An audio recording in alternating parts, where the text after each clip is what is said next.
Инсталиране на автопилот скипер е много лесно. Сега ще ви демонстрирам. Първо включваме проводника, който ще следи напрежението на основния акумулатор на кораба. Един плюс просто слагаме в средата, най-долу. Ще следи колко волта е основния акумулатор. Следващото е GPS антената. Това е GPS антената. Тя си има посока. Включваме. Следващото разброс, трети контейнер или центробежен контейнер до GPS. Включвам. Тези два кабела са Sense и Servo, влизат в приемника. Приемника е сложен бинт кабел, за да разпознаем и апаратурата с приемника. И тук са вързани допълнителни сервомашинки за нещо друго, там камери или каквото ни си решим, отделни канали. Тук още трябва да подвържа рулева машинка. В случая управляваме с рул и един двигател. Speed контролер. Ползваме захранването от бека на спида. Можем да включим тук 5 волта, ако не искаме да ползваме основното захранване от бека. Да си сложим допълнителен бек за контейнерите, примерно ако са силови. Свързваме и контейнер 1 и 2. Включваме контейнер 2.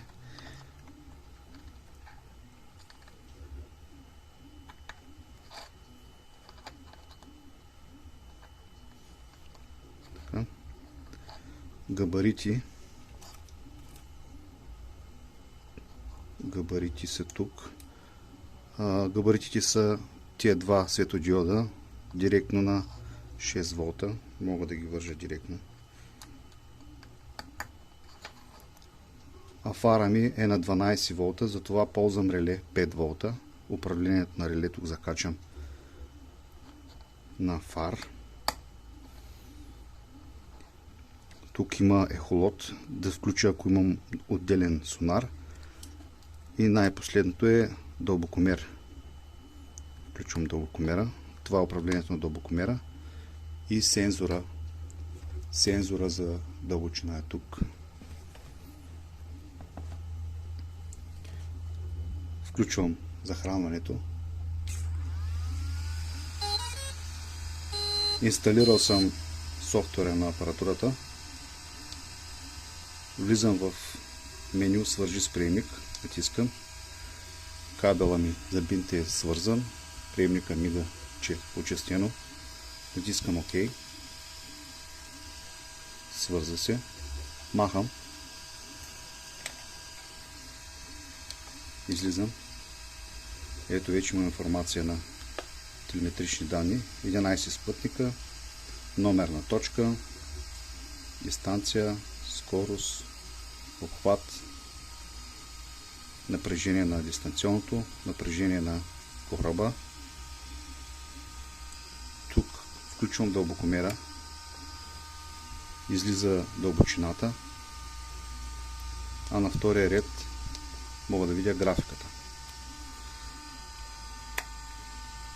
Управлявам от десния джойстик. Скорост напред,